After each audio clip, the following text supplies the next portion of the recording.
Day 25 में आपका स्वागत है। आइए शुरू करते हैं आज का पहला सवाल। The sea waves deposit sediments along the shore forming A. glacial moraines, B. sea cliffs, C. beaches या D. mushroom rock। आप कह रहा है समुद्र के वेव के द्वारा जो होता है सेडिमेंट्स डिपोजिट होता है किनारे पे, तो वो क्या फॉर्म करता है? तो इसका राइट आंसर क्या हो जाएगा? Sea beaches. ग्लेशियर आर, अब कह रहा है ग्लेशियर क्या है? A river of ice, B river of fire, C river of stone या डी नन। तो ग्लेशियर क्या है? A river of ice. Glacier को हम लोग क्या कहते हैं? बर्फ की नदी। The material carried by the glacier get deposited and forms। अब कह रहा है ग्लेशियर के द्वारा जो होता है मटेरियल जो ढोया जाता है वो डिपॉजिट हो जाता है, उसको हम लोग क्या कहते हैं? A glacial moraines, B sea cliff, C beaches या डी मशरूम रॉक। तो इसको हम लोग क्या कहेंगे? A glacial moraines.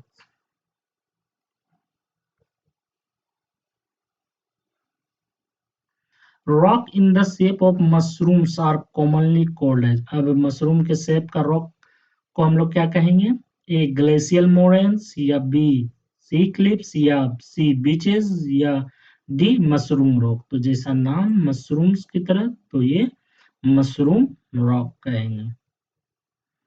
When the winds blow, its lifts and transport sand gets deposited in low hill-like structure are called।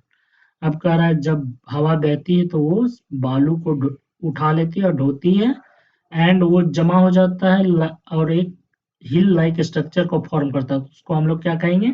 A loess, B sand dune, C both या D none. तो इसको हम लोग क्या कहते हैं? B sand dunes। When such sand is deposited in large areas is called A. Roche, B. Sand dunes, C. Both या D. None। जब वही सैंड ड्यून्स बड़े लार्ज एरिया में होता है तो उसको हम लोग क्या कहते हैं? Loess. Mushroom rocks are found in. अब कह रहा है मशरूम रॉक जो होता है वो हमें कहाँ मिलता है? ए फूड प्लेन एरिया में या डिजर्ट एरिया में या रिवर वैली एरिया में या ग्लेशियर एरिया में। तो ये मशरूम रॉक का जो फाउंडेशन होता है, फॉर्म होता है, वो कहाँ होता है? डिजर्ट एरिया में। Oxbow lakes are found in. अब कह रहा है ऑक्सबो लेक का निर्माण जो होता है वो हमें कहाँ पे मिलता है? A flood plain, B desert, C river valley या डी ग्लेशियर। तो ऑक्सबो लेक का फॉर्मेशन कहाँ होता है? रिवर वैली में। Option C. Our earth is surrounded by a huge blanket of air called. हमारा जो अर्थ है वो ह्यूज ब्लैंक एयर के चादर से घिरा हुआ है, उसको हम लोग क्या कहते हैं? ए एटमॉस्फेयर, बी हाइड्रोस्फेयर, सी लिथोस्फेयर या डी बायोस्फेयर। तो उसको हम लोग क्या कहेंगे? ए एटमॉस्फेयर, वायुमंडल। Which of the following gas creates a greenhouse effect by trapping the heat radiated by Earth? अब कह रहा है जो पृथ्वी जब गर्म होती है तो वो हीट जो निकालती है उसको ट्रैप करके ग्रीन हाउस इफेक्ट निम्नलिखित में से कौन कर रहा है?